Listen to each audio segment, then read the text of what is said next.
All right, we are live with somebody who is a legend to me, Scott Brick. You are the guy who actually got me into audiobooks. I had tried before, but I ran into a problem where if you listen to an audiobook sitting down, I fall asleep. Sure. And there's a secret to get around that. So I'm going to tell everybody the secret later if I remember. But you helped me discover David Baldacci, who I'd read anyway, Split Second, and the follow up to that, I forgot the name Yeah, the of it King all. and Maxwell series. Yeah. Yes, Right. and I managed to listen to both of them together. It was I got a what was it, Audible, 2 book a month deal. So I grabbed both books on the same month and did that one after another. I think it's Our Game or something Yeah. like that. Mhm. And that kind of started me on my way. And I want to thank you for that. So everybody, this is Scott Brick, legendary. I think that's a fair statement. Audiobook narrator, even if I repeated myself. How are you doing? Well, thank you. And I'm grateful to hear that I helped usher you into the world of audiobooks. Every time I've heard that in the past, all I could think about is one thing. My cunning plan is working.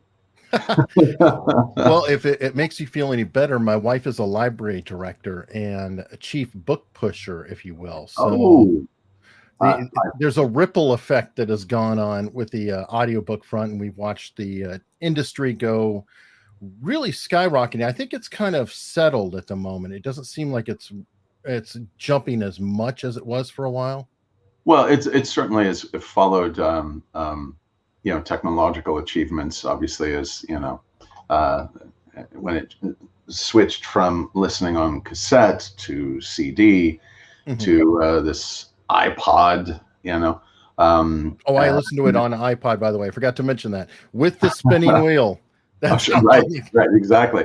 But also, moving into cell phones, obviously, massive growth following those technological achievements.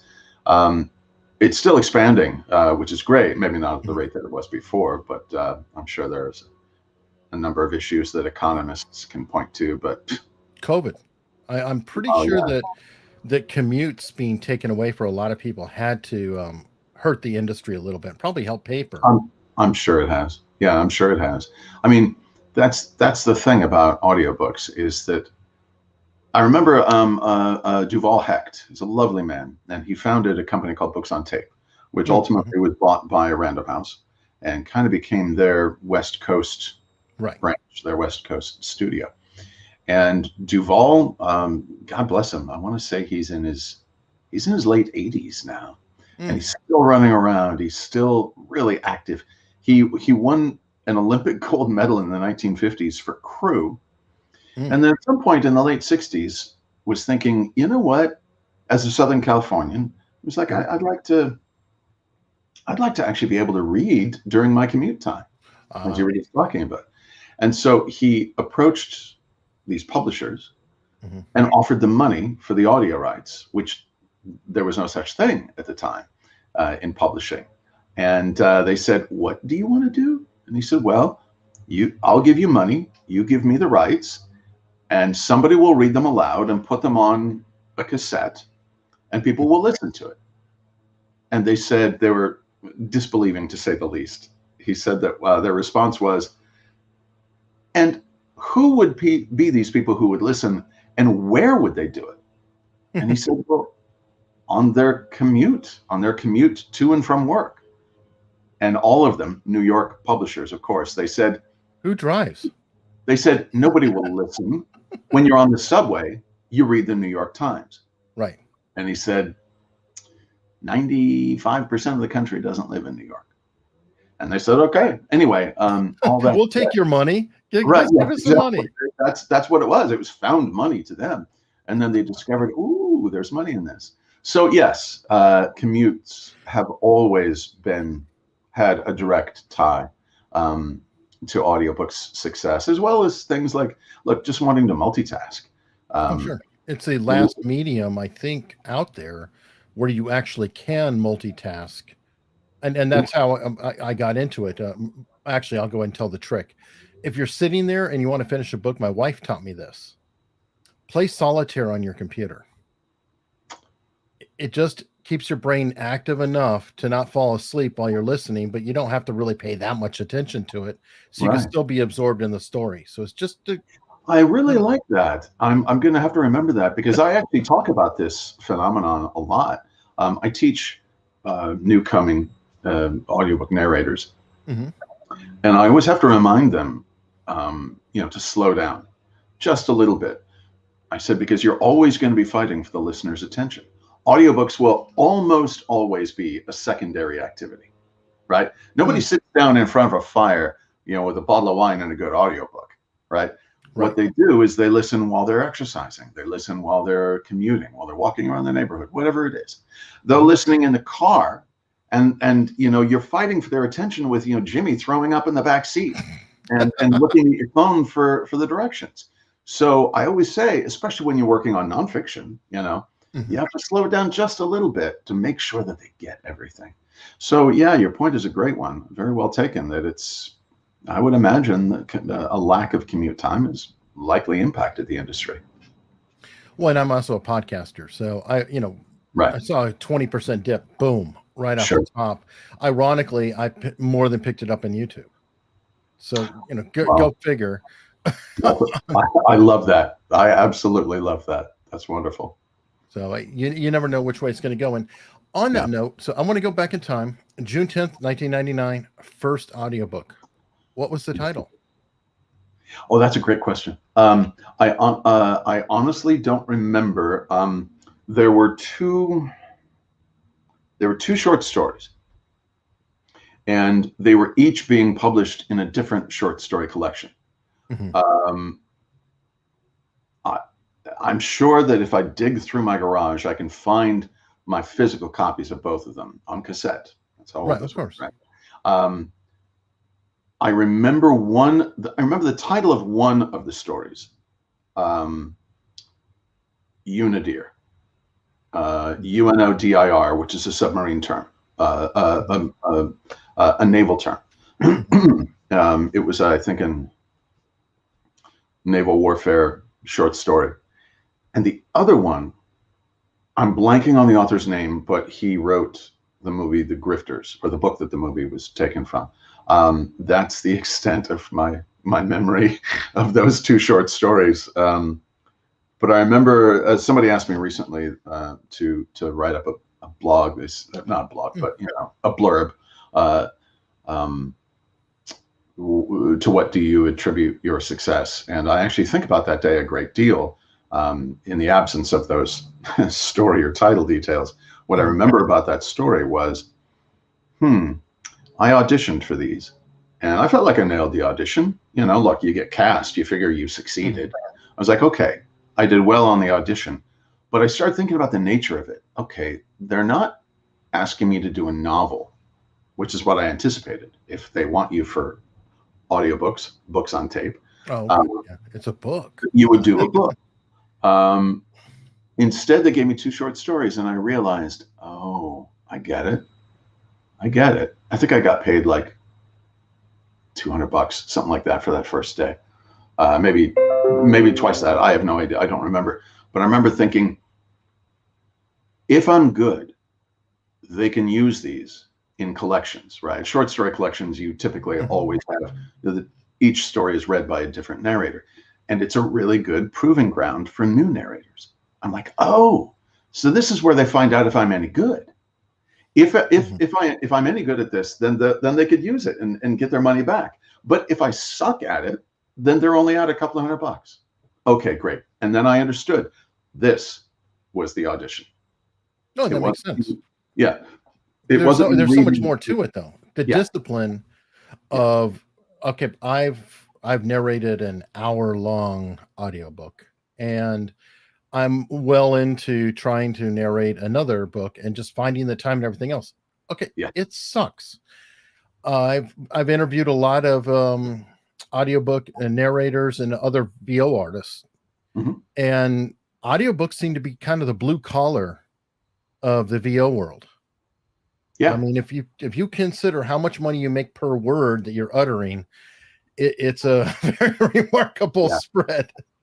Well, I remember it's true that in terms of the voiceover world, where the high end would probably be Trailers, being in a Disney film or doing a video game that's a massive bestseller. You get paid a lot for a brief period of time. right? In audiobooks, you get paid drastically less in comparison to those jobs, Right. for a much longer period of time. Mhm. And a friend of mine years ago said, work smarter, not harder. I'm like, yeah, but this is my wheelhouse. I do a lot of other stuff. Right. 2 weeks ago, I did a documentary that's it's an episode of Nature that's coming up on PBS. I did one late last year, and then this will be my second. And it was wonderful. And we finished it in 2 hours. And then I spent the rest of the day doing an audiobook, and I got paid more for those first 2 hours than I made in the next 8. But that's okay. And how does that reconcile? You have to admit that it kind of is like, wait a minute, am I going about this wrong? Right. Yeah, exactly.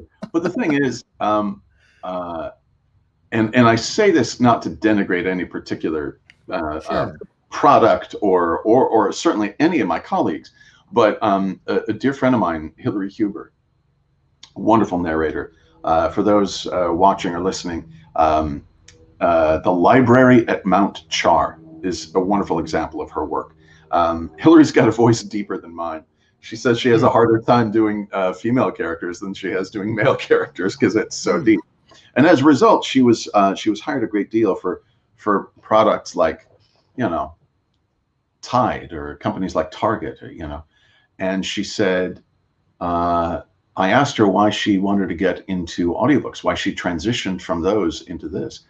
And she said, I started getting, the older I got, I started thinking about the end of my life. Am I going to wish I'd done one more commercial for bleach? Or am I going to be happy that, essentially having a virtual bookshelf behind her, and having contributed to literature, the record of our society. She said, that's what I wanted. And so a lot of the narrators that I'm privileged to call my friends and colleagues, a lot of them feel the same way. It's like, yeah, I could be making more in other areas of voiceover, but this is what I love.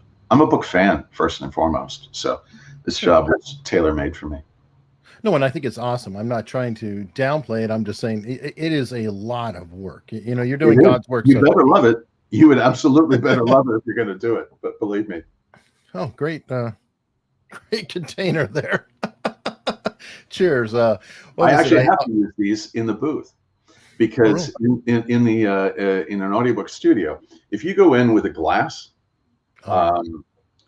if it's anywhere even like less than half full, you're going to get an echo because the sound bounce, especially if it's made out of glass. And any open container, it could be a trash can in your booth. It's going to make your booth sound different. So I avoid them. Every liquid I bring in, and I bring in a ton of liquid into my studios. I heard that was one of my questions coming up. Oh, okay. Well, yeah, tea and water and what have you. I've typically got 2, sometimes 3 teas at a time, and they've all got to go into these metal containers. Do you two fist? Like, okay, tea sip, water sip, tea. Yeah. Every 2 pages, I stop myself. I shut down and I start sipping. I drink something called Throat Coat by Traditional Medicinals. I'm not even a spokesperson. I must have sold so much of their product over the years. It's really good for getting rid of sore throats. I found it's really good for preventing them as well. So I drink that all day, every day I'm in the studio. And then I'll have a ginger tea. It helps settle my stomach. I've just been having some issues recently with that. And then on the days when it's hard to wake up, I don't drink coffee. So I drink like, Earl Grey or English breakfast. And so I'll have literally 3 of these things. I've got 3 of them right here. Oh, cool. Different colors. Yeah, red for hot. Right, yeah, exactly. So there we go. Oh, that's the ginger one. That's the one I hate. But yeah, and then there's the throat coat. Perfect. And then you got to do water as well, because as any doctor or chiropractor will tell you, muscles fail without water, and the larynx is a muscle. So, matter of fact, years ago, I went in. I had to have my thyroid removed years ago, and so I went in to get scoped. So stick a camera down your throat, and they're looking at your larynx, and what they want to have is a before and after. Like, okay, this is the way it was before the surgery. Let's make sure it operates the same way. And the larynx is it's like the doors on Star Trek. It's constantly doing this. And doctor says to me, he's looking at it, he goes, wow. And of course, I'm nervous. You're thinking it's the biggest growth he's right. ever I had seen. thyroid cancer, and I was dealing with sore throats, and I was like, what is he doing? Why? What does wow mean? So he goes, he says, man, those vocal cords of yours, you're ripped.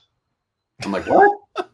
He said, man, I see these doors that shut like this. He goes, sometimes they shut like this, and then they do this, and sometimes they stay like that. Yours, boom, open, close, open, close, open, close. He goes, you're ripped. And I said, well, I live in Los Angeles. There are those of us who go down to Muscle Beach to show off our muscles. I show mine off in the booth. That makes me think, and this is way off subject, but who cares? Steve-O, I don't know if you've ever heard of him. He was like part of Jackass, and Sure. Great. He talks like this all the time, and apparently he improperly uses his vocal cords. He released a video in the past, I swear, like during COVID, and he was saying that he's actually trying to learn how to talk to, he has that distinct annoying voice, but it is actually because he's thrashed and it's completely wrong. And you're talking about that just kind of makes me think about it'd be an interesting thing. He's in your area, LA or whatever. Yeah. That would be a cool partnership. I wonder if that could ever be done. I love putting panels together, but the idea of putting a narrator with somebody who has their voice just completely I'm a huge fan of old time Hollywood. Well, you can tell by the books behind me. Massive fan of Jack Benny, the comedian. And he had a cast member, Eddie Anderson, who went by the name Rochester. And Eddie was black, and people have always looked at Rochester because he had this, very low, gravelly, very scratchy voice. Hey there, Mr. Benny, that kind of thing. And people have accused him over the years of being an Uncle Tom, of being a caricature, that he created this caricature to fit the image that white people had of black people. Sure, and I always found that largely unfair, because Eddie Anderson, when he was a child, he lived in Harlem, and his father wasn't around. I think his father had died when he was a very young boy. There was a lot of kids in the family, and he had to, like when he's in junior high, he had to go to work, and he started selling newspapers, and he would hawk newspapers on the corners, and if it was raining, it didn't matter. And he caught pneumonia one time because he was selling newspapers in the rain and having to yell, extra, extra, read all about it. He shredded his vocal cords. So that voice wasn't an affectation. It wasn't something that he put on. That was him. And not enough people know that. So I always try to remind them. Actually, before I get to the chat, that reminds me of something I did want to ask you, because anytime I do this, I do research and listen to other interviews and things. And I found it very interesting because you kind of stepped into a theory I have, but you had mentioned that you're always telling new narrators, stop trying to lose your accent, stop trying to change your voice, more about just technique, but use the voice you have that sounds like you to be authentic. Absolutely. Completely. Is it true? I have this theory that genuine superstars, and I'm going to put you in that category because you're a superstar narrator. People hearing you know, if you were in another room and people were walking by, they'd be like, Is that Scott Brick? I mean, if they're really listeners, they would know it. Your voice is that distinct. The true superstars, the John Waynes, the Christopher Walkens, I'm not as good on the female front, but all of them can be impersonated. And if your voice is distinct enough to be parodied or impersonated, you're going to be a star. Sure. I can see that. Yeah.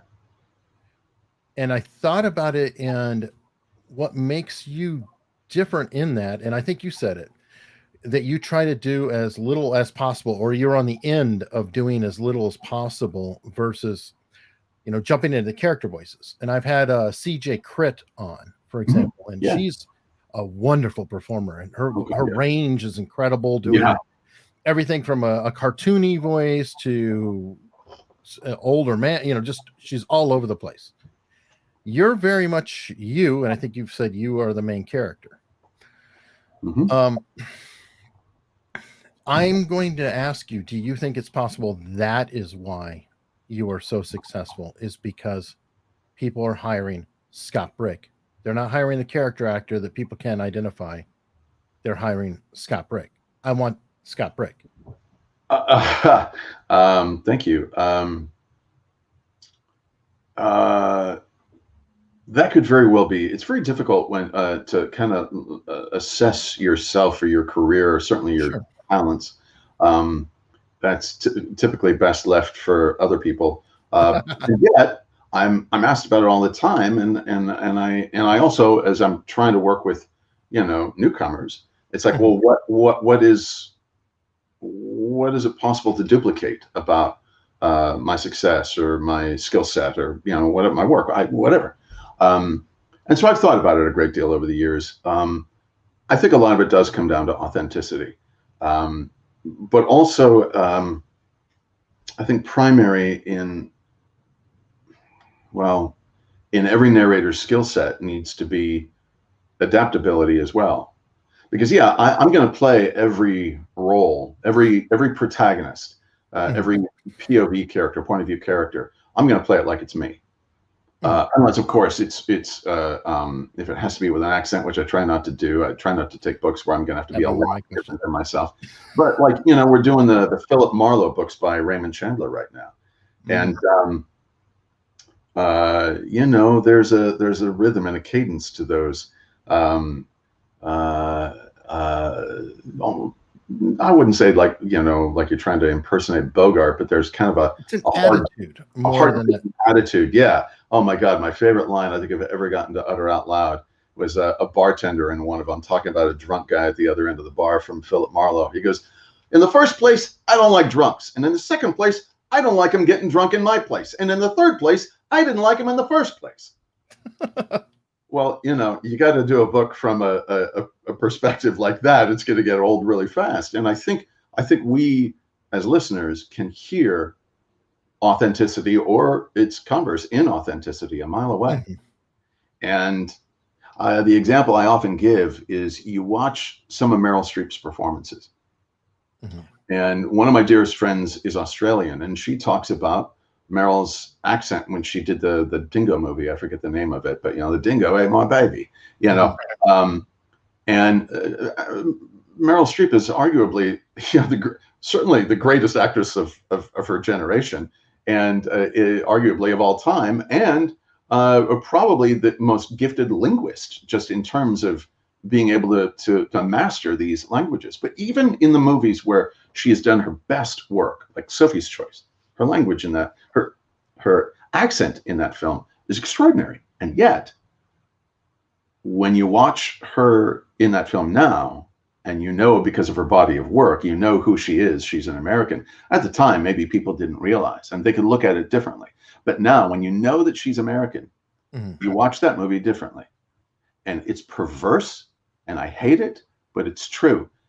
You wait for her to fail. Because nobody can carry it off flawlessly. Nobody. It's all but impossible. I don't know. I've got to say moments, there's like Brits 3 moments. try. There's like 3 moments that I've heard where she fails in that accent. And I think everybody is going to wait for that because they know who you authentically are. So it's like that.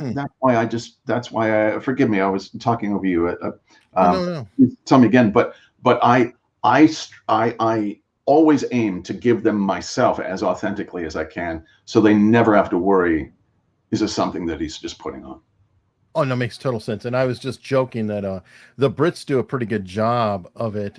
If you've ever watched The Wire, for God's sake, right? They're not only British doing American, but they're doing Baltimore. It was a very specific regional accent in an area. Totally. And I love to joke just because I'm snarky. I'm like, those damn limeys taking all of our jobs. Oh, I do the same thing. Totally. I do the exact same thing. It's actually really interesting in the reading that I've done. I'm not going to get too into it, but there's a reason that that Brits and Australians can do American far better than we can do their accent. And it's because your accent, the way that you speak your entire life, you influence the shape of your palate at the back of the throat, right? The top of the throat, top of the mouth. It changes. And there's more of a curvature that comes when you've got a rhotic accent, which is Australian and what the British and Australian accents are. As a result, they can adjust to a non-rhotic accent far better than non-rhotic speakers like us. You know what's so funny? What's that? We're more authentically close to older English than they are. And that's why they have that, is because they have tweaked it over time. So it's a very ironic thing. But if you listen to, and it's very rare, it's hard to find them, but listen to even recordings of around 1900 time frame, and you can't tell the difference. It's very, very close American to British. And the closest thing to Old English, if you will, is on Tangier Island. I live in Virginia. That's in the Chesapeake Bay. There's an island out there, and they remained unexposed to a lot of people for a long time. So they're very, very close to the original. Oh, and I see this stuff fascinates me endlessly. Look at this. I'm a big nerd. Sorry. Oh no, hey, but listen, I'm telling you, as geeky as it gets. So that is very cool linguistically. And I have people on like John Fitzgerald who helped bring down the Unabomber, and it's all about linguistic formulation in the writing and things like that. And that's an interesting tale because he got busted by being perfect in grammar and English. I don't know if you've heard the saying, you can't have your cake and eat it too. Sure. Well, he wrote, you can't eat your cake and have it too, which is very weird, except that was correct. Right. It changed over time. So ironically, his proper usage of it was a trip that made his language different than ours, even though it was actually more correct because he was that precise in everything he did.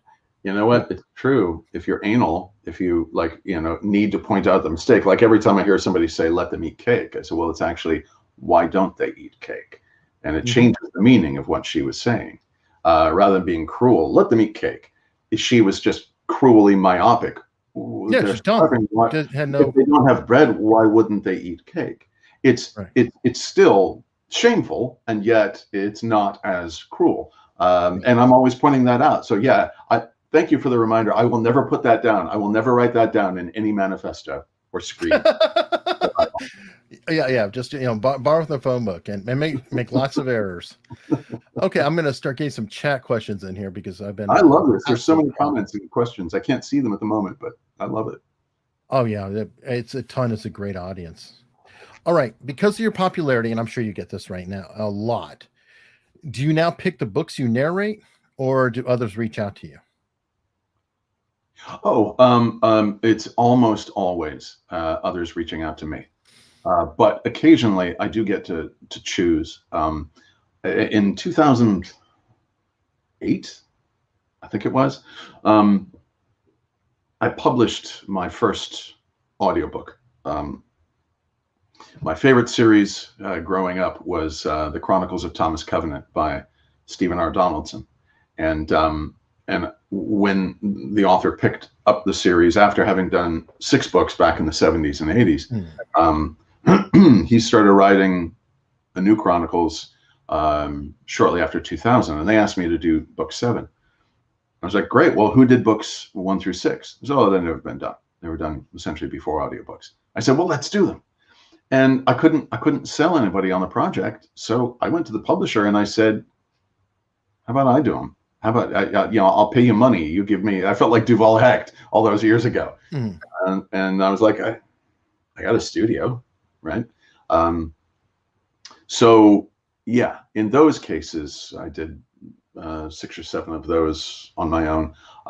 In those cases, I go and I choose them, and I did a book recently. I ultimately, I didn't wind up publishing it. I worked with a publisher who knew of my interest in pursuing this book about the making of Casablanca. It's actually the title of it, The Making of Casablanca. Greatest film of all time and my favorite film of all time. So in those cases, I get to, like, if it's a passion project, I get to choose. But more often than not, it's the publisher or authors coming to me directly. And I get asked a lot, you must be able to say yes or no to to anything. And I can, but I try not to. I'm a big believer in, I'm rather philosophical about books. There have been many times in my life when a book landed in my lap when I needed to read it. Primarily books about health, personal growth. And when I needed it, it arrived. And I take that approach that quite often with books that I'm hired to do. I've had that happen dozens of times. Books that I've been hired to do that changed the way I live. So I try to do whatever I can that's offered to me, depending on the subject matter, of course. You do primarily fiction, right? I'd say it's probably like an 80-20 split. I beg your pardon. Maybe take a sip. 70-30. Right, exactly. Right now, coming up next week, I'm working on a book by Bob Ballard, the guy who discovered Titanic, and many other books. I'm so looking forward to getting into that. And I did the Alexander Hamilton bio that was wound up being the basis for the musical. Yeah, Ron Chernow. So yeah, I do the occasional, nonfiction, but yeah, primarily I'd say probably mysteries, thrillers, sci-fi, which is great because they're my favorite genres anyway. I've got to ask you, you've mentioned before when doing mysteries that you always get off on the authors who sucker you at the end. Totally. And I will let you know one who does that with me. He's the only one, and the SOB is consistent because I pick books, I know who did it, I pick TV shows, all of that, statement analysis, whatever. But freaking Harlan Coben. Oh God, yes. Screws me over every time. Yeah. Absolutely. I remember there was a book I did of his. I want to say it was called 6 Days. I believe it was 6 days. Not how long it took me to do it, but that's the title. And I remember getting about 20 pages away from the end, 25 pages away from the end. And usually at that point, you can start unraveling the mystery, right? Like, okay, I think I see where this is going. I was convinced that the author had sent me an incomplete manuscript, that there would be another 40 or 50 pages that they were going to send to me subsequently, because there ain't no freaking way that he could finish it in that short a period of time. And yet he wrapped it up, and it was brilliant. I've done maybe 8 or 10 of his books, and they're just, oh my God. Greg Hurwitz is an author like that as well. Yeah. And Brad Meltzer. Oh, you're right. Yes, exactly. Prodigal Son. I had him on a couple of weeks ago. You interviewed him. I remember I got to watch that. They consistently they stun me. It's not just I'm surprised, it's that I'm stunned. And I remember working on a book of Greg's, and I was already sold. I was like, anything Greg wants, I'm going to do. If it's got his name on it, put mine on it too. But I remember the day that I knew, I don't care where this guy goes, I'm following. and it was working on his book, You're Next. And there's almost always a moment where there's a what I call the hence the title moment, right? Where the title is quite literally actually said aloud. And and I first noticed it with Brad Meltzer in the book The 10th Justice, when he's explaining, yes, you are all, Supreme Court Justice aides. In many ways, you are the 10th Justice. And I was like, hence the title, right? We arrive at that moment. With Greg, when You're Next was explained, I sat there. I don't want to curse on your show, but I was like, no freaking way, no freaking way, no freaking way. And I was not saying freaking, believe me. I said the queen mother of all curse words over and over and over, because I could not believe what I was reading. And that's absolutely just, that's the coin of the realm. Now, you're reading ahead of time, or now I think you have to sometimes get help to do it. When you're performing, do you find that you're not always getting into the book as much because you're focusing a lot of moving parts? And as an example, I'm doing this interview with you right now. I'm not going to remember much of it because I'm too busy trying to think, okay, am I formulating the next question? What's the chat doing? What's this going on? I'm absolutely engaged in the moment and I'm interested, but I'm not getting the same fulfillment I feel that people viewing it are possibly getting. Do you feel that way with the books, or do you mitigate that by reading the book ahead of time, getting that enjoyment out of it, and then delving through and performing? It's a bit of both. When I'm able to read the book ahead of time, it always helps. And I want to point out that if I'm implying that I'm not reading the book ahead of time, that's not entirely correct, because quite often, if it's a rush job, I hire somebody who reads it for me, and they give me a very detailed analysis of the book, chapter by chapter breakdown. This is what happens. This is what the character is going for. This is how it fits into the overall arc of the story. So I'm never in the dark on what I'm reading.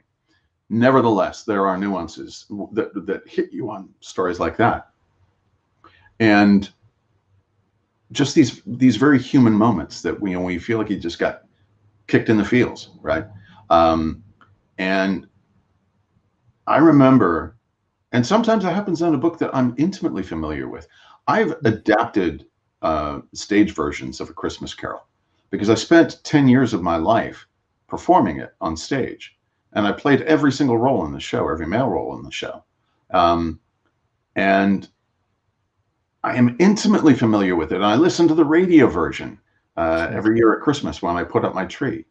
And I know it backward and forward. And yet when I got to the line where in Christmas Future, when Bob Cratchit is talking about his son who is now gone, he says, the line in the book says, "My little child," said Bob, "my little child." And I wept so hard when I was saying that line. It was as though it was brand new. He's crying. This is a man grieving his dead son. My little child. And I couldn't switch back to "said Bob" and then go back to the crying, "My little child." What did you do? What I had to do is I had to record it without the attribution. I said, "My little child, my little child." And then I got myself under control. And then I recorded wild, as we call it, a wild track recording. I just said Bob. And I cut it and I pasted it in between them and I trimmed it up. It was the only way I could get through it. And that's kind of my approach when I get to a moment that I may not have been prepared for because I had somebody research the book for me. When those moments hit me, I take a moment and I just sit with it. And so I may go back and redo it. If nothing else, I need to let the experience wash over me to have a greater appreciation moving forward. I did a book recently where somebody spoke about losing a son, and I was like, I don't want to rush through this. I want to give it the justice that it deserves. And even if that's just me experiencing it alone in the booth and people waiting on me, hey, can we get back to it? Doesn't matter. It's got to be done. Well, I'm really glad you're in the position where you kind of have some of the flexibility, and I'm sure that your first year would be like, "No, you need to get this done." Good that your feels. Go ahead and work a couple extra hours. Thanks. Well, I got to be honest. I was pretty bold with what I would. I don't want to think that I'm. I like to think that I'm not like demanding or anything like that. But I have always been laser focused on what I can do, what I want to do, and what I need. And I'm like, what's the worst they can do? Fire me? Well, Pat Fraley, a dear friend of mine, he was the voice of Krang in Teenage Mutant Ninja Turtles, and I've taught with him for 10 years. And he's got the best outlook, and he's talking to actors trying to get into new professions. He says, what's the worst that can happen? They're already not hiring you. And that's my approach. I'm like, well, if somebody else can do this better, then they'll hire them. But this is what it takes for me to give them my best work. So if that doesn't work for them, they'll let me know. Well, let me get back to my chat. Now, I'm neglecting them hard today. How do you know you have a voice for audio? I think that's a bit of a misnomer, and I would try to avoid that, even asking that question, because listen to people like David Sedaris, right? He reads his own audiobooks, and he does not have a voice that lends itself to audio at all, all, and yet he is uniquely suited to do his own work. And it's brilliant. Gladwell comes to mind on that too. Gladwell, sure. He's got that wonderful podcast. Stephen King, these are not voices that you would listen to and think, oh yes, give me 20 hours of that on audio. And yet it really freaking works. If it's their story, yeah. If it's their story, but narrators can lend their unique voices to authors as well. A dear friend of ours, she sounds like a little girl. She's in her late 20s. She's about to get married. She sounds like she literally just a year ago at Universal Studios, she was playing Cindy Lou Who, the little 5 or 6 year old, because that's how she sounds. I doubt that anybody who heard her in college would have said, yeah, get into audiobooks. But man, working on books with children in them, young adult stuff, she's uniquely suited to that. So I say, however you sound, give it a try. If you like it, then do it. Makes me think of, I guess, Fran Drescher, who has a very distinct voice. Right. They asked her mother, though, about her voice growing up, and she's like, her mother sounded identical. It's like she always sounded like that. It's just well, I'll tell you what, I worked with for many years, not consistently, but on a job by job basis, for Morgan Freeman, and God, maybe half a dozen projects. Well, right, yeah, exactly, maybe half a dozen projects over the years. And I asked him one day, we were in a conference room waiting for a meeting to start. And as we were just chatting, I said, Morgan, what do you think your greatest strength is as an actor? He says, I think one of my great strengths is my voice. But I also know it could be my greatest weakness. Because if all you're focused on is your voice, then it's inauthentic. If you're worried about just, I was asked recently on another podcast, specifically designed to the voiceover industry. They asked me about voice acting, and I said, I don't think of it as voice acting. The voice is the last thing I think of when I'm in the booth. I never think about my voice, ever. I just focus on what's on the page. How can I most authentically capture it, bring it to life, give it voice? What's acting? Yeah, exactly. Yeah. You're just limited. You're not able to, do gestures. Although you can, and I do all the time, and it really helps. It really helps. I got taught that by oh God, I forgot his name, but he's Brent Allen Hagel, and he's an up and coming trailer voiceover guy. Sure. Voice of God, and I mean he does that whole this Saturday on Name Piece, all that cool stuff. But I didn't realize he did that. I just had. This is before I knew anything, right? I just was like, okay, I assume you sit stock still, don't move, don't screw anything up. And so he goes, no, I point and yeah. Oh, when he's doing, so we do the trailers like Sunday, and he was doing all that. I was like, oh, okay, that makes sense. As long as you keep your position, your mouth's position on Proximity. the microphone, you can gesture every which way, and a lot of people do, as long as they're not wearing like a watch or any other kind of jewelry or a long sleeve shirt, you know, with like a synthetic that they're going to hear them. I was sent home because I was wearing the wrong material in the booth. I was working across the street from Madison Square Garden, and I'm working on a book, and I was going to a Broadway show that night, and I was wearing my dress shirt. They're like, yeah, killing us. We hear it every time you move your arm, every time you bend your elbow. And they sent me across the street to buy a New York Knicks t-shirt. And I'm like, that's a hell of a thing to ask a Lakers fan. But okay, you know, what I had to do, what you got to do to get it done. Oh, I love it. As long as they took pictures of you with it, right? Oh, God, I refused. So have you ever narrated a story you really didn't like? Sure. That has to be sure. Yeah. Yeah, of course. Yeah. And I never talk about which ones. No. Only because, you know, every author deserves my best. And there are things that just make you roll your eyes.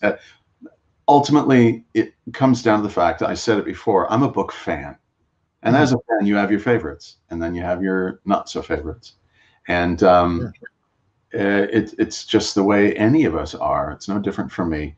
And there've been series where I've had to ask to be taken off of it because it just, I just can't deal with this anymore. You know, not every book is a work of art, and yet every book is a work of art to that author and to their readers or listeners. And I learned early on, you know, one person's trash is another person's treasure. And I don't work on trash. I'm grateful to say, but you know, but the axiom holds true. There are things that I would not choose to read personally as a fan, and yet that book's followers, that series, those series, their fans and followers are legion, and to them it is art. And the only times I ever really turn down books, it's typically because of politics. I'm not paid to be political, but like everybody else on earth, I am.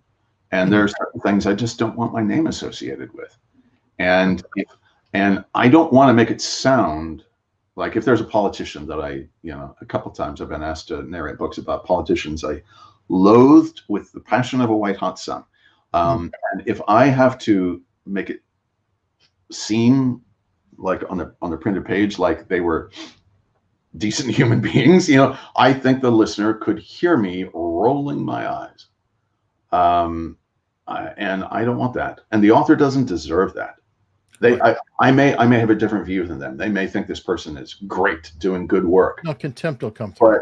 Contempt will come through. It absolutely will. And your voice actually lends to that. Your voice lends to sarcasm and contempt very well. Some of your best stuff has that. I have no idea what you mean. One of my favorite t-shirts, it says, the International Sarcasm Society. Yeah, like we need your support.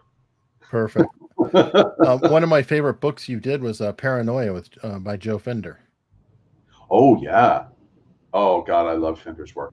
And that was, and you had that just, the stuff I really, really have loved you in, because there's, you know, similar characterizations in there. Is that Brian Haig did a great series. Yeah. Love those books, and sadly they're not as well known. You know, those are treasures.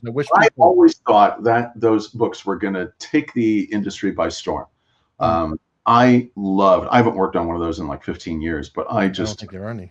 I still just and he and I exchanged a couple of emails. He's a lovely guy, and he is as funny in an email as he is, you know, as his characters are.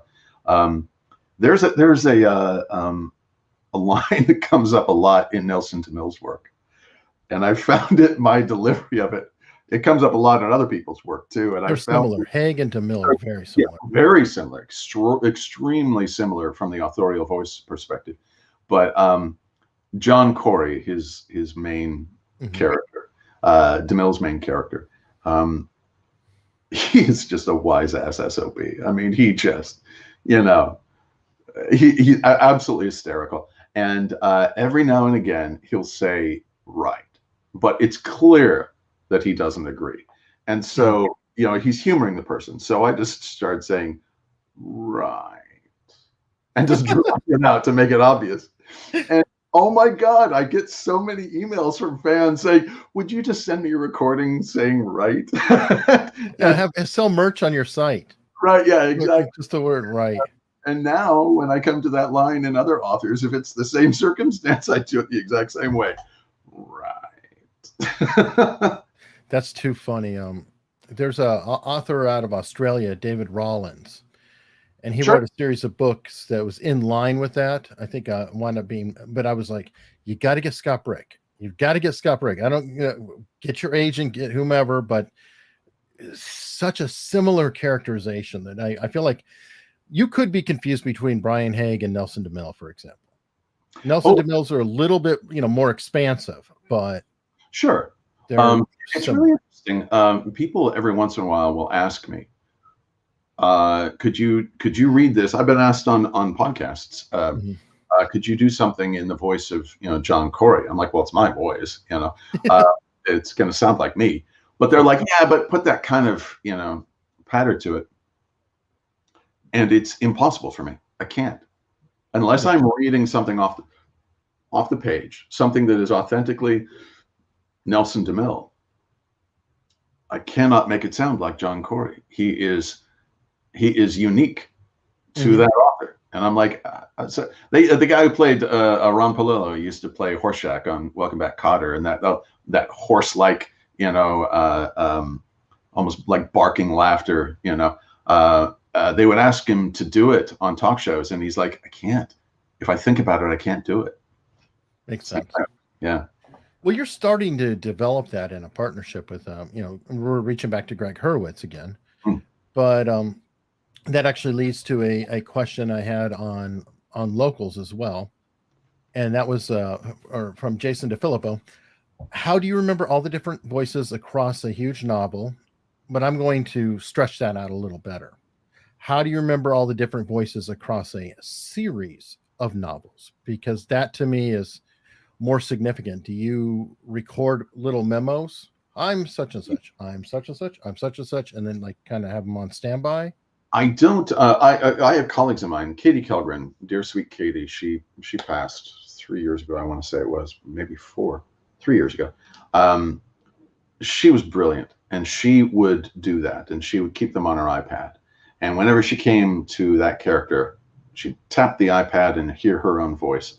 And I don't go to that extent, but in the recording software, I use Pro Tools. And in it, if there's a distinctive character, for instance, I want to say there was somebody recently in a book from Northern England. And it was a similar accent. I think the closest I could think of would be like, Hagrid in Harry Potter. Although not quite that gravelly, thank God. But along the lines of, you want to go where? Out to the English Channel? Oh, you daft. Something like that. It's like, well, okay, I'm going to have to do in that program. It's called dropping a marker. I put a marker on that line, and anytime, no matter where I am, I could be 20 hours ahead in the recording. I click on that marker, and I'm instantly back, and I hear myself say that line. And so I will drop those things down occasionally. For the most part, the way I solve it is by casting it. There's a lot of parts that I will cast in my head, even if it's not an actor, a performer with a distinctive voice. Sometimes it's a rhythm, a cadence. Leonard Nimoy, Joe Pesci. I've used Nimoy a lot over the years. And you don't do an impression of them. And yet I can capture Leonard Nimoy's cadence in any time. I can just drop into it. You are my superior officer. You are also my friend. I have been and always shall be yours. It's the rhythm. It's the cadence. It's not getting too high, too low. Right? No, you're inhabiting. I think that the true impersonators, the ones that are just shockingly good. And the guy's really probably a monster and a bad guy, but Kevin Spacey, for example, Yeah. is one of the most amazing. He's a gifted man. impersonators. Yes, I've seen him do it. No, not in person. Yes, I agree with every one of your assessments. Yes, not a good guy. However, he is truly good at mimicry. A number of people are. I don't think you can get away with being a mimic in an audiobook. But if there was a character in a series that I did. It was a vampire series, and there was essentially, it's the Renly character, right? It's the familiar, and this guy was a drug dealer, a drug addict, just an absolute, just greasy scumbag, and all I could think about was just Joe Pesci at his most frenetic. Okay, all right, okay, Joe, fine, okay, let's do it. If I can remember what the casting is, I can remember the voice. That makes a ton of sense. All right, well, while we're talking about Pesci, have you done any voiceover movie work? Yeah, every now and again. I actually none. I don't think any that you would be able to isolate. I was part of an ensemble of people doing some background sound in Lincoln, the Spielberg film, which a friend of mine was in. Actually, he had a key role in it. Which was wonderful. I actually got to work with his image up on the screen. Michael Stuhlbarg.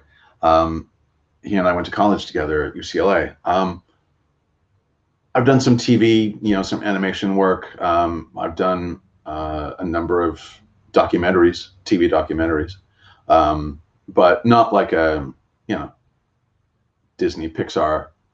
A voice in it. Well, and sadly, it's kind of sad, and maybe I'm wrong on it. I think that they've gotten to the point where they are too busy starring or putting in celebrities into the casting of animation, and I think it's taken away from the true voice talents. Like, I don't think we could have a modern day Mel Blanc, for example. He just wouldn't be able to find as much of that work as he once did. There used to be real just voice talents. Well, also the Mel Blanc existed at a time. He came along at a time when the industry was nascent. It was brand new. I mean, when he came to, I read his autobiography years ago. That's not all, folks. And also because he was Jack Benny was his best friend, and so he was always a favorite of mine. And he came to Hollywood very soon after the development of sound. And so at the time, there wasn't an agency in town that had a voiceover department. People didn't know what voiceover was. And so you had only a handful of people, and it remained that way through really like the 80s and 90s. Yes, Susan C. Bennett voices Siri. Sure. That's how she got her gig. She would do singing on jingles, and they were like, hey, we need somebody to talk here. Right. Yeah.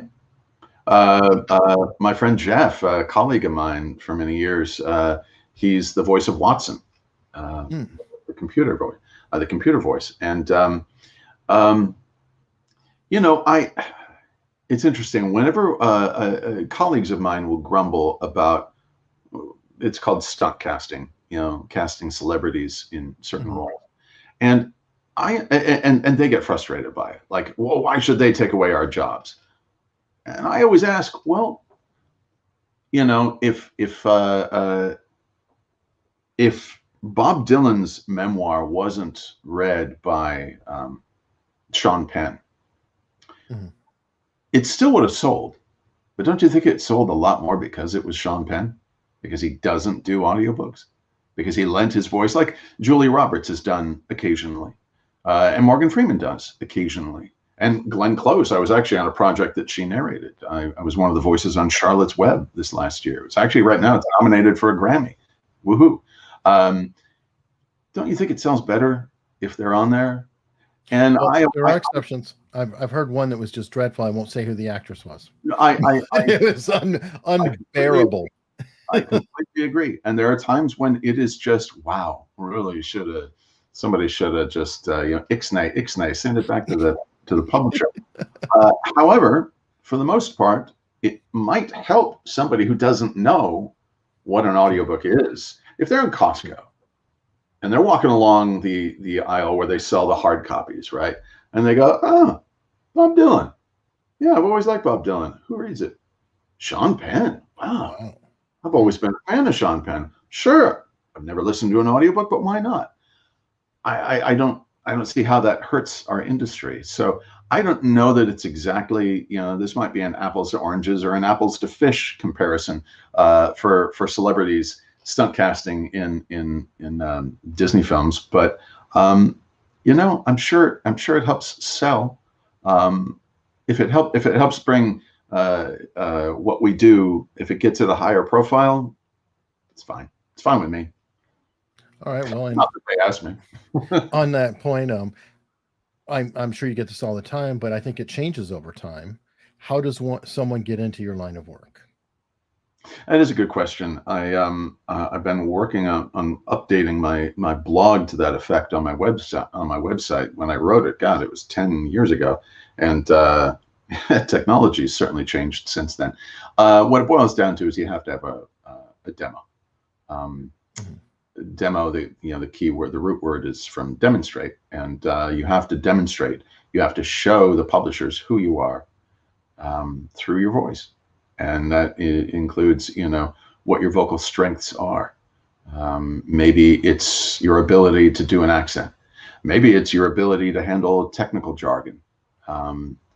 Years ago, one of the reviews I got for the Dune series by Frank Herbert, and then later Brian Herbert and Kevin J. Anderson, they said I sounded like a tour guide for the planet Arrakis.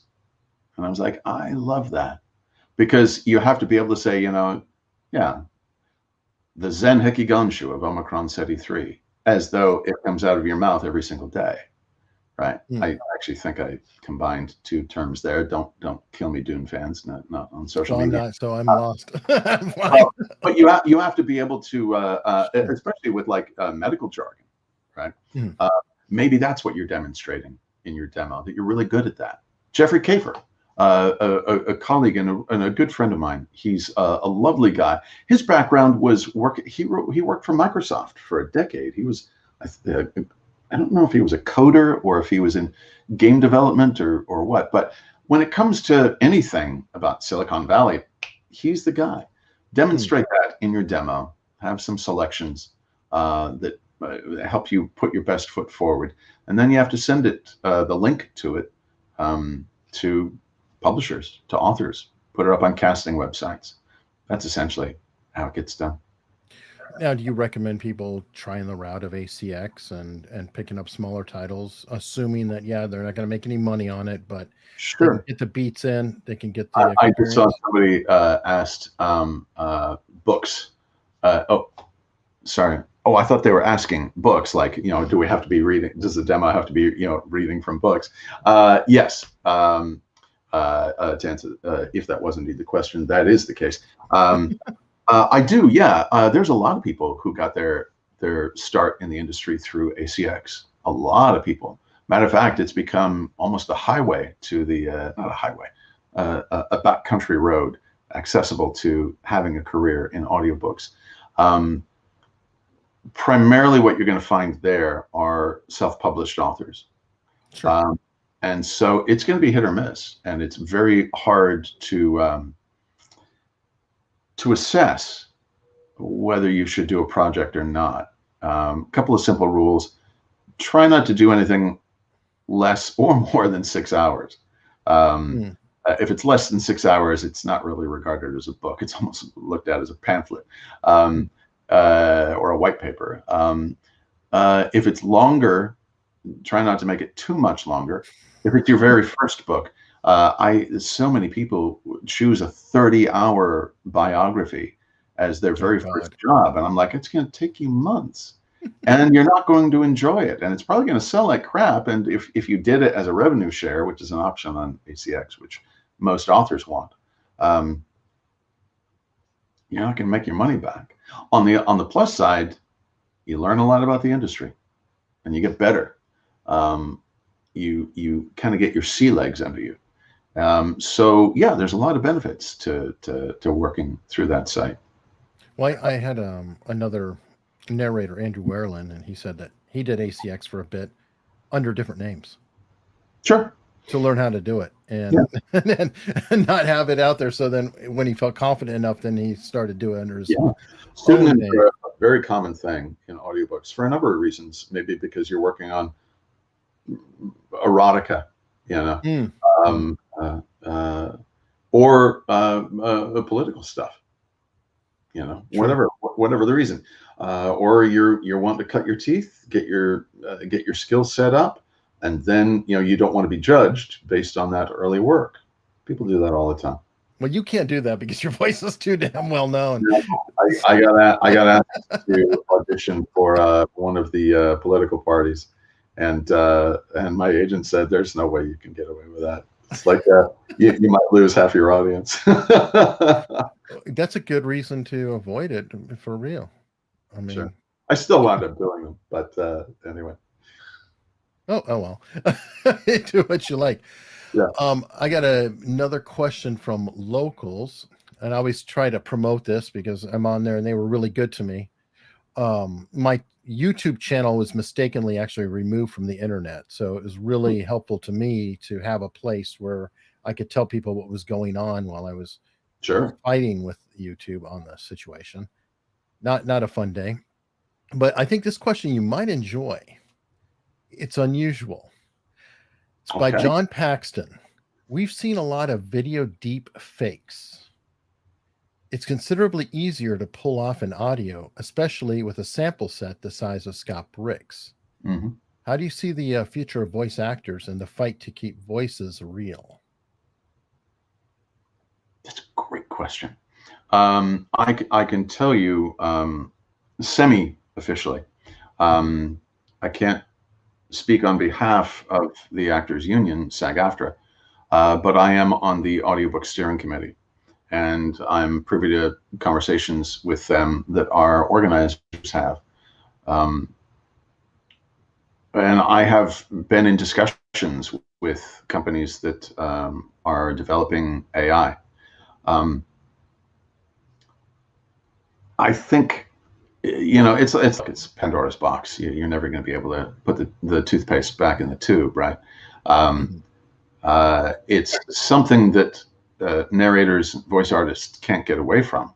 The key is trying to control it to the extent that you can.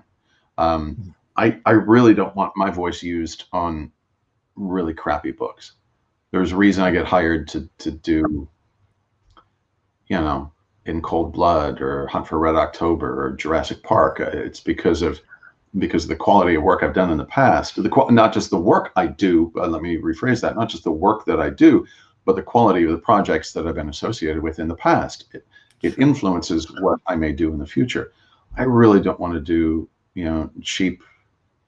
It doesn't matter what the genre is. It could be bad sci-fi, bad mysteries, bad erotica, whatever. I'd like to be able to maintain control over that. The union is hoping to be able to control it, and I fully support their efforts. Throughout, I can tell you this, long before AI became even a glimmer of hope on an actual realistic scale, back around 2000, I was barely on the internet at the time. And I would have to do books occasionally that would use words that I loathed, the N word. It happens, You can't read Faulkner without seeing that word. You can't read Twain without seeing that word. Huckleberry Finn. Yeah. And I really worried. I did a book recently, frankly. It was a difficult book, but I'm really glad I did it. It was called Rising Out of Hatred. And it was about, it was an in-depth, based on really in-depth interviews with a guy. I wish I could remember his name right now. The book is so worthwhile. The author did these interviews with the godson of David Duke, who was being groomed to take over the white supremacist movement. And I had to say things like, sure, black people are bad, gay people are bad, Jews are bad, whatever it is. And I'm like, I have, since the beginning of my career, I've always worried that somebody's going to hear me say those words out loud and put it into a context that, does not represent me even slightly. Frankly, I worry about that more than I worry about AI. AI is out of my hands. I can't do anything about it. I'm going to trust my union to look out for me for my best interest. But I just want to be as responsible as I can with what's put in front of me. Yeah, I think why I love the question. Just whoever asked it, I appreciate the asking. Oh, it's fantastic. And I think actually that game VO people are probably more under threat than you are, in the sense that just the amount of effort to say, okay, take this sentence, change the emotion here, find an emotional part that Scott did here.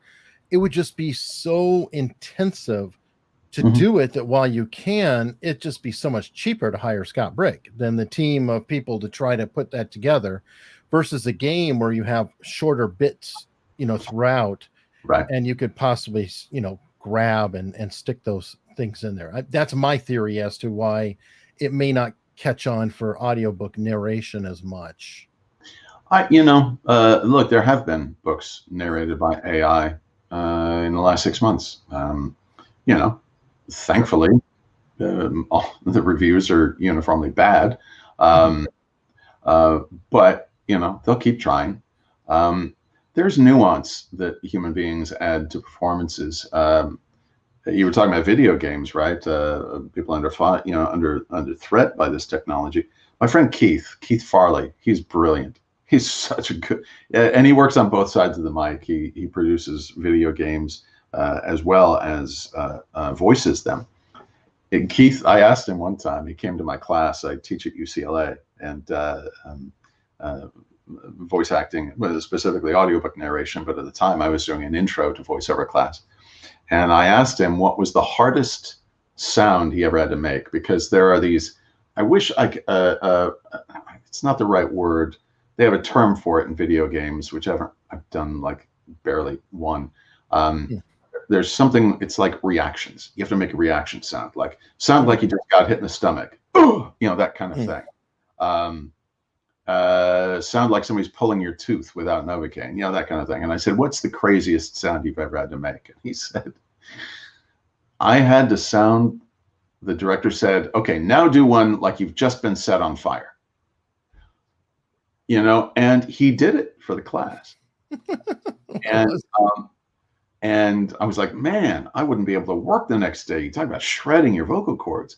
He just knocked it out. And yet there's a nuance to that, a subtlety to that, because that sound won't fit making it sound like you've just been kicked in the stomach. Make it sound like your tooth has been pulled. That doesn't fit. There's a nuance to decide which one of these selections will fit in this circumstance. So there's still a human element to it. Foley right. VO. Sure. You see, this is why having a chat just rules. Because people are out there, and it's like, the brain. I tell you, I want so badly to read through this chat at the end. I appreciate comments and questions, and thank you everybody who's tuned in. It'll definitely be attached to it. And what I always encourage a guest, I don't demand it, but it'd be very nice if you just check in, because people will in the comments ask questions that the majority of people will watch this afterward and over time, and they'll ask questions and comments, and there's some really, really, really good stuff in there. And we've run over a bit. I apologize. I've got to get one more question in, though, which I'm not in a rush, so I'm here for as long as you want. All right. This is I don't know if I've heard this one before, but how do you work with multiple narrators? We talked about different characters and stuff, but it has to be an interesting challenge to work with multiple narrators, male, female, who's doing the narration. How does that break down? That's a great question. There's no set standard way. I've done it a number of different ways. I did a book years ago, about 15 years ago. I did my first multi-narrator project, and the three of us were in 3 different cities on 2 different continents. And we recorded it independently, and You know, there was no record. One of the characters was British. And I was like, well, how is Simon Vance going to do this? Because he is British. I'm like, I had no idea how he was going to make that guy sound. There's a lot of different English accents. Had no clue. So sometimes you're completely in the dark. Sometimes you work with people who, and this happens a lot more in the romance industry, which I haven't done a lot of work in it. But they will send one another selections of their reading. Like, I'm doing this guy with an accent. This is what he sounds like. I'm doing this woman without one. This is the way but I give her a vocal characteristic. I make her kind of sound kind of dusky a little bit, kind of raspy a little bit like that. And so you'll send one another samples so the other narrator can approximate it as best they can. And it always helps, but there will never be a vocal match, And I think that's I think there's an unspoken contract between the narrator or narrators and the listener. They know it's one person speaking here, right? And so they're never going to sound, I'm never going to sound like a woman, right? I can nod to the women characters. I can try to sound more like them, but I will never sound like them. It's similar. But then you have multi-voice performances where you are, I remember we did in person, we did a version of Joan of Arc, and then we did a version of Zorro. I was sitting next to Val Kilmer, and we're doing all of our scenes together. He's playing Zorro, and I'm playing the villain, and you're able to read to one another, hear their performance. We recently did a production of Macbeth, which should be debuting very soon. Matter of fact, if it hasn't already, it may already be available. The producer got in touch with us recently and sent us a sample that they had sent to Audiophile Magazine in order to be reviewed. So if it's not out yet, it will be soon. And I was asked to play Macbeth, which was a wonderful return to my Shakespearean roots. And I had played Macbeth. I played Macduff in a touring production for many years, and then I played Macbeth on a stage production. And but 20 years ago, long before my narration career. So getting to return to it was wonderful. But we recorded it over the New Year, right? We were all in lockdown, and the 10 or 12 of us who were in the cast were all in separate studios. And in that case, what I did is I asked the director, Paul Rubin, who's brilliant. Guy's won Grammys. I've slept in his guest room when I've been in Brooklyn, several times. On his desk, on his bookshelf behind him, there's Grammys. Right? This guy is just amazing. And he produced this, and I said, "Do me a favor." I knew almost everybody in the cast, and I said, "The people that I work with the most, can we arrange it so that Kata Mazer plays Lady Macbeth? I said, can we arrange it so that she and I are working at the same time and on a Zoom call so we can at least hear one another? If not, we can't be in the same studio. It's not safe.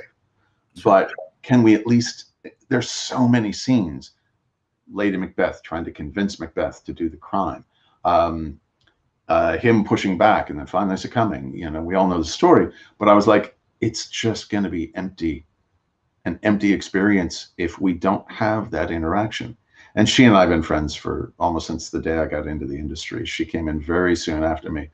I call this original equipment for the audio industry. And we were able to do that. When it came to Banquo, who's played by Dion Graham, who's brilliant. You talk about The Wire. He's amazing.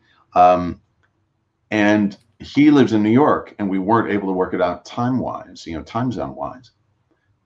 But what we were able to do is Paul sent me Dion's lines, and I could listen to them before I did mine. So it sounds like we're playing off of one another, even though we had to be in separate rooms, working in isolation. So it's really, I've done it so many different ways, and always best to do that kind of project when you're all in the studio together. But in the absence of that, punt.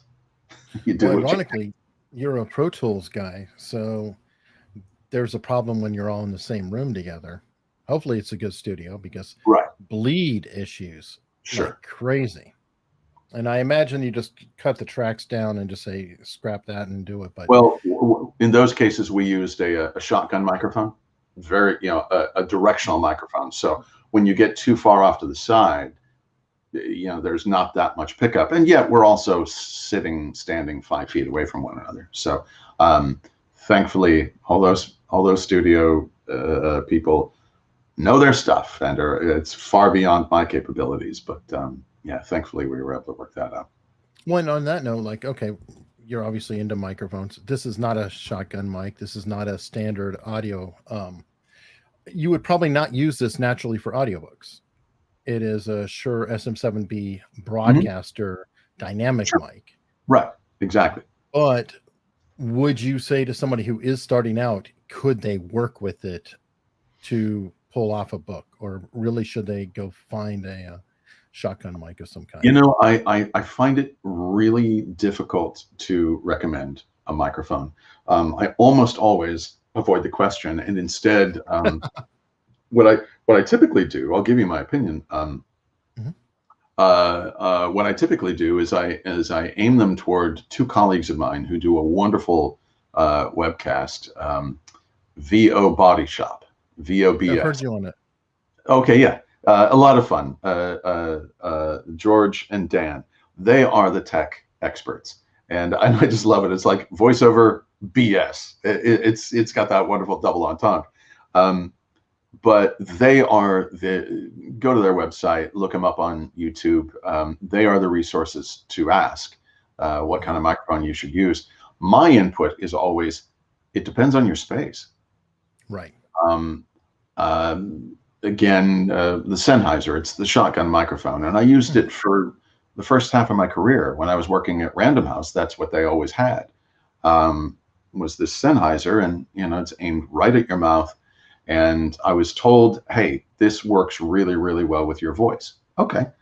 I went and I built a studio under my stairs. I didn't even have a closet to convert. The Harry Potter studio. I've heard of it. Harry Potter booth, right? I had to bring in a contractor and walled it off, put a door in it. And I put soundproofing up to filter out whatever I could. And I grabbed the Sennheiser. And it sounded like crap. It sounded like absolute crap. And the reason why was because when I was at Random House, it was pre-merger before Penguin Random House, when I was at Random House, I was in a booth the size that you could get a band in to record an album. Sure. When I was in my booth, it was a tiny space, and the bounce was different. It was underneath the stairs, so there was one of the walls was angling down in front of me. Sound bounces, it just does. So, what works well in one studio won't work well in the other. So whatever kind of microphone you have, what I would do, you most likely can get away with using it for a book. But what I would do is check in with whomever is going to be doing the technical part of it, and ask them, are you going to have to do a whole lot of work? Even if you had to do a lot of work, will you be able to do enough to make this sound acceptable, to fit the standards for Amazon, Audible, all of the others? Speaking of your booth, other narrator I had on, he did a little YouTube series on it. I don't know if he's still doing it, but he called it In the Hot Box. Sure. So how does that work out for you? So I'm going to load up with just a couple questions on it. One, how do you deal with the temperature considerations? Mm-hmm. And two, how many hours a day do you actually work in there? I got sick recently, and not COVID, thankfully. But I lost weeks of productivity, and then I had the wall between my house and my neighbor's house was coming down, and a tree collapsed. Lots of jackhammering going on out there, a lot of saw. So I lost maybe a month of productivity. The only way to make it back is to do double shifts, work morning and night. So ask me that question now, it would be different than normally. Normally I'd say I try to spend no more than 6 hours in my booth per day if I can. That should help me get about 3 hours of finished product a day, usually 2-to-1 ratio. It takes me 2 hours to do one finished hour. But now, good Lord, there are days. There was a 2 weeks ago on a Monday, I worked on 3 books. I finished a book before lunch. I started a book until about, I went from about 1:30 until 5:30. And then I worked on the book that I was late delivering because of that said delay. I did that an extra 2 hours each night. So there are days it's not uncommon for me to be in the booth for 12 hours. I try not to do that because after a while you might start sounding like you've been in the booth for 12 hours, and that's a big no-no. Not too much of smelling. Oh, right. Yeah, exactly. As far as the temperature goes, I've got a circulation unit in my booth. So it's a new booth. I'm no longer in the Harry Potter booth, but even in that one, I had an AC put into it.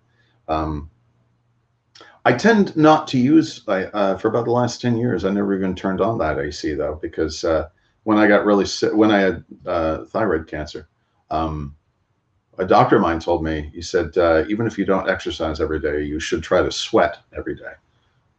Really? And he goes, yeah, it's the way that the body rids toxins. It's through elimination, right? And one of the modes of elimination is sweating. So he says it will help purge the system. So there are days when I'm sitting there in the height of summer, I would sit there and I would lean forward. I got my forearms resting on my knees, and I'm just like, hey, I'm reading. And I would get up, and I had these massive sweat stains from my arms resting on my. Sorry, people, TMI. But no, you know what? Everybody wants to get in this. I mean, a lot of people watching want to know this, and I do like the dirty. And one of the other ones you mentioned, the 2 hours for every one. Mm-hmm. How long did it take you to get to that kind of a production rate? Because my problem is I'm, working on audiobook reading. I suck. I haven't gotten it down. You've got to develop this, I imagine, as a skill. Part of it, yes. Part of it is learned. Part of it is just, people have a natural skill set. Skills can be taught. Others, sometimes you're born with it. You can learn art techniques. Does that make you an artist? Everybody can write. Does that make them a writer? It's the same thing. I was born, I think, naturally efficient in the booth. To be honest, I quite often I aim when I'm working with a director. I try to hit a 1.5-to-1 ratio. But even just building up to 2 is a victory for some people. Sometimes it takes people 3 and 4 hours to do 1 hour when they're brand new. That's absolutely something that comes through repetition, right? Muscle memory, it's a thing. And you start learning. I call that phase of our careers the R&D phase, the research and development, because the prototype always costs millions. It always costs millions to create, right? Because of the R&D attached. But when you get to the point where you can do it for $19.99, well, there you go. Well, that's the irony or the thing of it. People talk about how much doctors or lawyers make, and they're like, no, you're not paying $200 an hour for my hours of work now. You're paying for my 8+ years of medical school, my 2 years of residency, and my X number of years experience. That's what you're paying for. You know what? I used to work in the comic book industry many years ago, before I started narrating. I would write articles about Wizard magazine, right? Wizard magazine, right? There you go. Man does his research. Yeah, I would write about comic books and toys and video games and movies, whatever. And I was in. I've been going to Comic-Con in San Diego since 1989, longest standing tradition of my entire life, other than last year when it had to happen virtually. But even then, I was there. I was in something called Artists Alley, where famous artists go and they put up a shingle, and you walk up and down and like, oh, hey, here's Here's Matt Wagner. He'll do a picture of Grendel for you. He'll do a picture of Batman for you. Whatever. Give him $50. He'll do the picture. Or maybe it's nowadays it's typically more than that. Sure. I've gotten sketches from Steve Rude, who used to do Nexus many years ago. And there's a guy, I believe it was Sergio Aragonés, who was a Mad Magazine. Yes, Mad Magazine. And then he did a show. He did a book called Gru the Wanderer, a comedic comic book, a comedic take on barbarians, basically. And or oh God, was it Caveman? I got to be honest, I never read the book. However, I was there one day when somebody came up and said, "Here's my sketchbook. Can I get a picture of Gru?" Oh yeah, sure. So, how much is it? This was 30 years ago, and he said, you know, $25 or 50. Let's say 50. $50. And quite often, what you have to do is you drop off the sketchbook and you walk away, and you come back an hour later, and he's had time to do it. And hands it to you. Here's the money. He goes, "Okay, great. Here's my book. Do you want me to come back later?" He goes, "No. Here we go." And he pulls the thing out, and look, he was a cartoonist, right? So he's boom. Here you go. Hands it back to him. Guy looks at it. I was so offended. Guy said, "That's it," which is the wrong thing to say to an artist. And Sergio like took it really well. He's like, "I'm sorry." He goes, that took you 30 seconds. He goes, "Yeah." He goes, "I just paid you $50. "Yeah." "I paid you $50 for 30 seconds work?" He said, "No, you didn't pay me for the 30 seconds work. You paid me for all the years of school and work that it took to get me to the point where I can do that work in 30 seconds. That's always kind of been my outlook. You know, And it's that's like, you know, it's the same thing. It's like, okay, you know, what the publishers are paying me to do. Yes, I get paid. I get paid well. Thank you. I'm grateful. Actors on screen.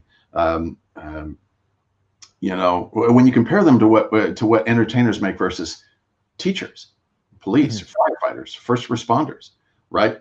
It's not fair. But there's a lot of time that we, you know, the performers don't work. You're covering them for all the time that they had to go without work. I have friends of mine who work twice a year. It's all the work that they can get. But they're overpaid for those projects to help them get through those fallow times. It's not dissimilar here. That's a perfect note to end on. At 1,000 books, that's what we're paying Scott Brick for. Yeah, 1,000 books under my belt. They're already looking forward to the next 1,000. Fantastic. Now, people can find you at scottbrick.net.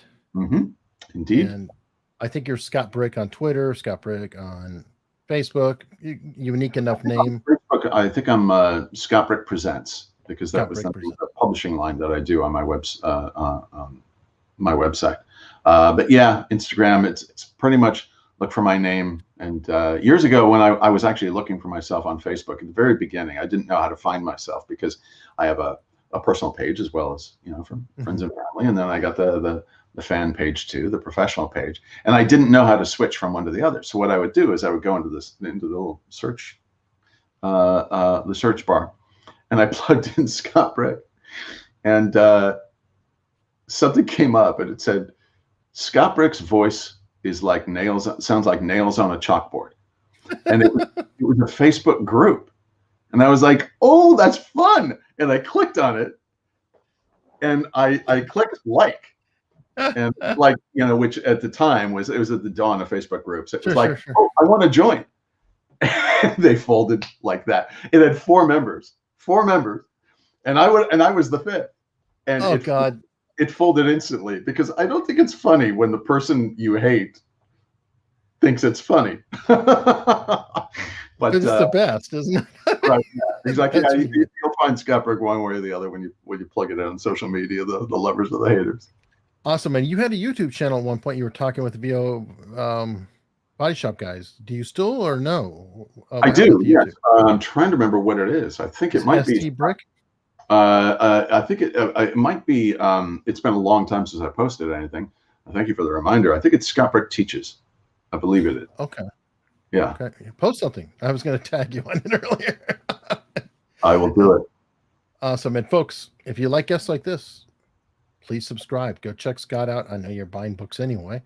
And keep subscribing here. Scott, thank you so much. This is a pleasure. It's such a delightful conversation. Thank you for having me. And thank you, everybody in the audience watching and listening. I am grateful that you all listened so much.